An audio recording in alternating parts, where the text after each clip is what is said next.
Good morning and welcome to week 16 of Social Media Marketing for Business. This lecture is based on information that I have learned just throughout my career of doing social media. This is not in your book or anything, so I do hope that you find this information helpful for you. It's going to be on Facebook groups, salary, pricing, and contracts for those of you who might be going the entrepreneur or independent contractor route. So first I want to explain to you about Facebook groups. And I know the majority of you are not on Facebook and it's kind of a new thing for you guys. Most of you guys are on Instagram, TikTok, Snapchat. What else is new these days? Clubhouse is another new one. So how Facebook groups can help businesses. So a Facebook group is a space where people can come together around a common topic to learn, share, and create and discuss. So here's like a Facebook group I made a while ago for a marketing class. I haven't done this since COVID hit, but I did have this available, and it's a group for all the students to be a part of. That's just an example. The benefits of Facebook groups is that it builds community and sparks meaningful conversations. It nurtures and rewards loyal audiences and contributors, gain insights about your audience so you can do a lot of market research, and it develops sources for stories and create content based on group discussions.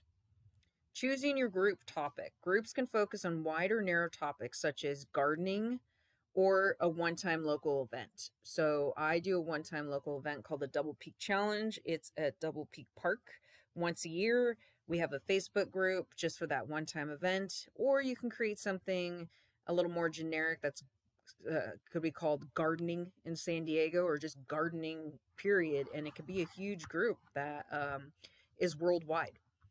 A group's name should explain the topic of the group, and by adding a description will ensure members are clear about its purpose. You can also add your organization's name into the name of the group or mention it in the description.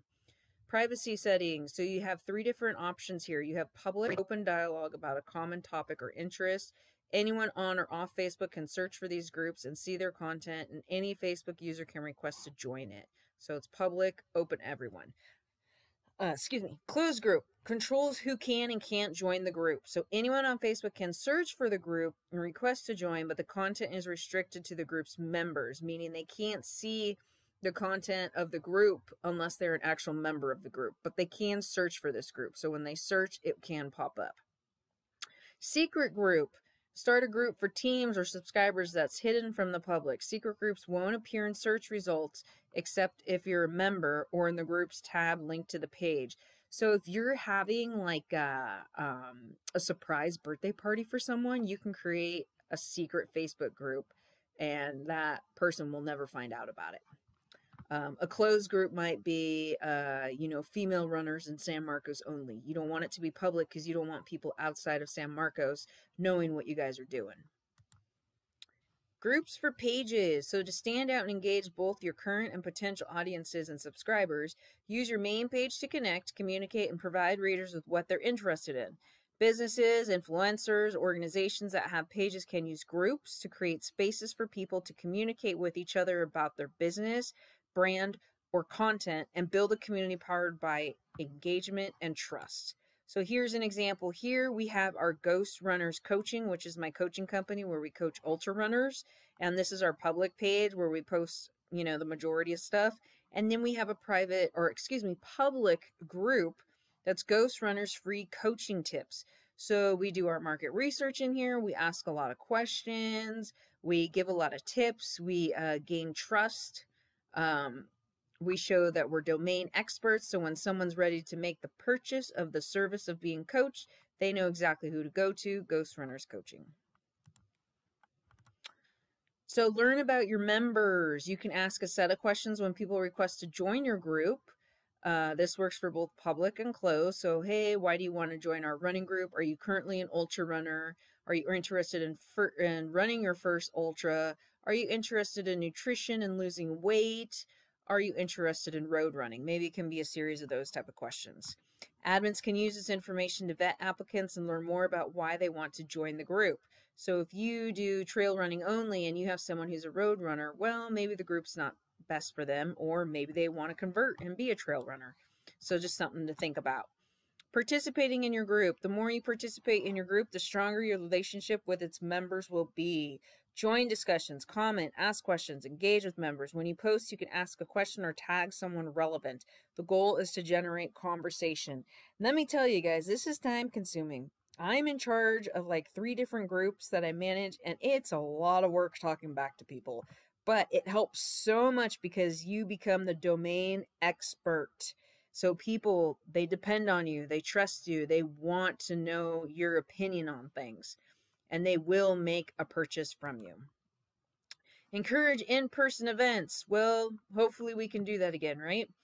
Are there events you can host, local gatherings you can encourage? As group members build relationships with one another, it can increase engagement and become a place your audience returns to consistently and recommends to others. Group rules. Admins can establish up to 10 specific group rules to foster civil and respectful environment where productive conversations can happen. You can post rules in the group to give everyone clear expectations for acceptable behavior. Maybe it's something super easy like, you know, no cussing, no political, no religion, no sales pitches, or sales pitches can only be done on Fridays, that sort of thing. Community guidelines. In Facebook groups, community guidelines can prohibit things like offensive language, personal attacks, all caps messages, spam, and more. A stated list of the guidelines can be kept on the group to track. You can also add a link to your own organization's values and mission statement. Managing your group. Create clear, positive guidelines from day one and use these guidelines to keep members accountable. Moderate conflict quickly before it escalates to reset the tone of the conversation. Sometimes you can turn comments off if people are already discussing a certain topic too much and it's starting to get out of hand. You can turn the comments off. You can delete and post entirely if you want to. Establish positive rules and be consistent. When all else fails, feel empowered to remove members from your group. Okay, so I kind of wanted to share a little bit about salary, pricing, and contracts for those that might be interested in the entrepreneur route or being an independent contractor. So if you haven't done so already, LinkedIn has a salary tool where you can type in different professions and kind of get a base salary and a total compensation based on the area that you live in. So here you just put how much, just as an example, how much do professionals with the social media manager make in the United States? Base salary $50K, total compensation $51. A coordinator might make $41,000, an intern $12.50 an hour. This screenshot is a couple years old, so hopefully it's a lot higher than this, but just to give you an idea, you can use this tool.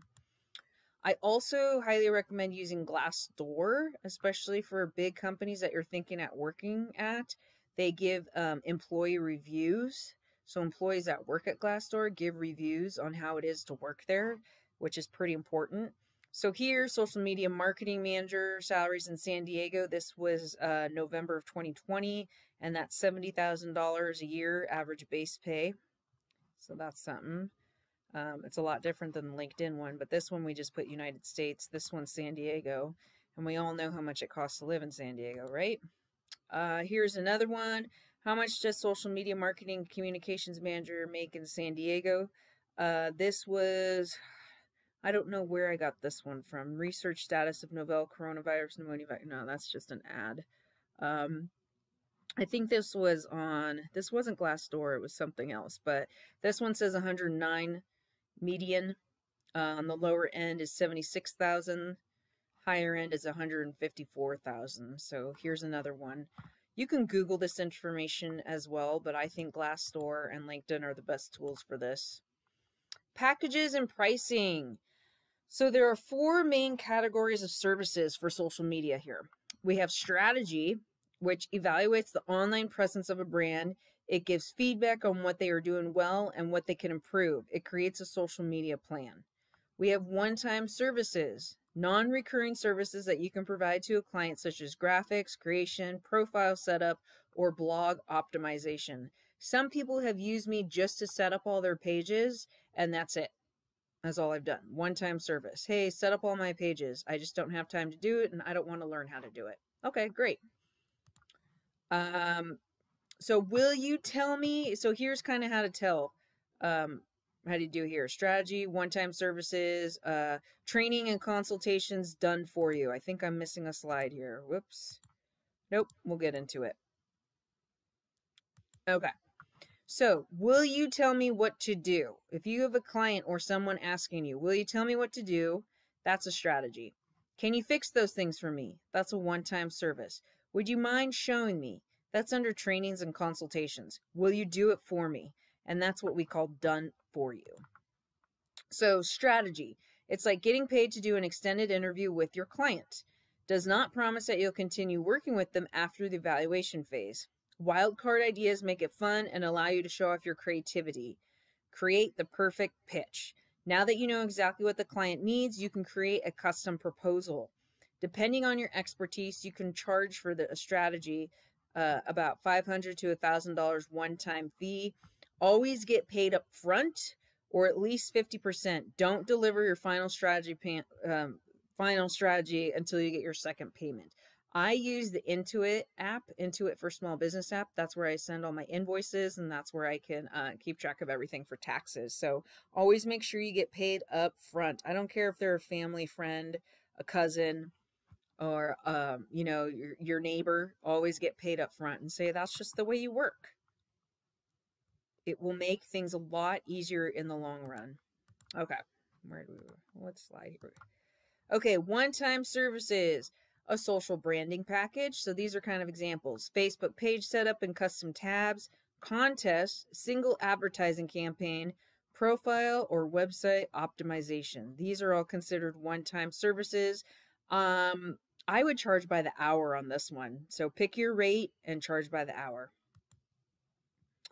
Training and consultation, team training, support for your team in fully implementing recommendations from strategy. Charge by the hour or for a package. So one-on-one training, if a package, it might be a total of 4 trainings. Recordings provided, email and Slack availability, detailed technical training on platforms designed for strategy. So you need to pick what you think, depending on your expertise is, charge by that hour. Maybe it's $50 an hour, maybe it's $150 an hour, maybe it's $300 an hour. All right. And then if they buy a package of 4 of them, you give them a discount.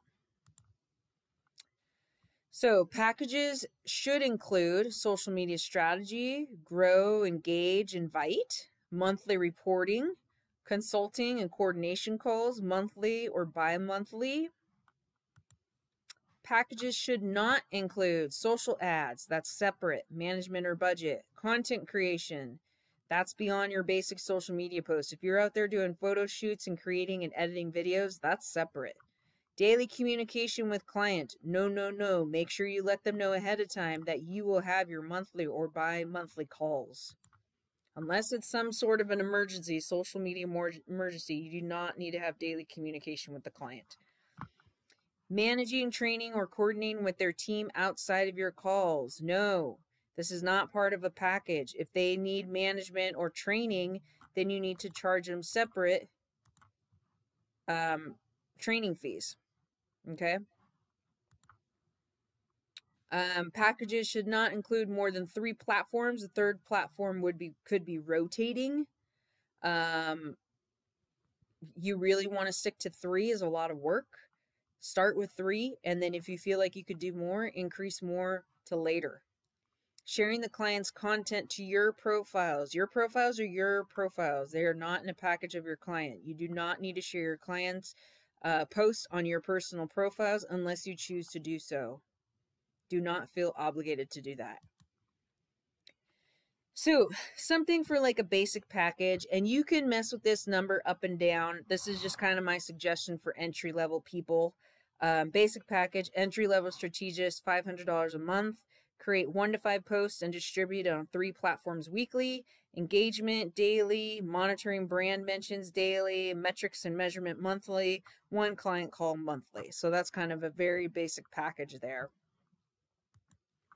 A business package for entry to mid-level strategists is $1,000 a month. So look at the differences here, okay? Up to 2 platforms maintained, create 1 to 3 pins and distribute on Pinterest daily. Then again, this is just an example here, just chose a different platform. daily engagement, daily monitoring brand mentions, social ambassador, reputation management, monthly metrics and measurement, monthly client call, overall strategy and results. So check out the differences there between $500 and $1,000 a month. Here's an example of a contract agreement for services. You could use this if you want. You can Google a different one, create your own. So here's a sample template that you're more than welcome to use. So that's kind of the basics here on salary, pricing, and contracts. So for week 16 assignments, we have check-in 5 and your speaker reflection assignment. And then next week is finals week, week 17, where your simulation assignment will be due. Hope everyone has a great week. Email me if you have any questions at all.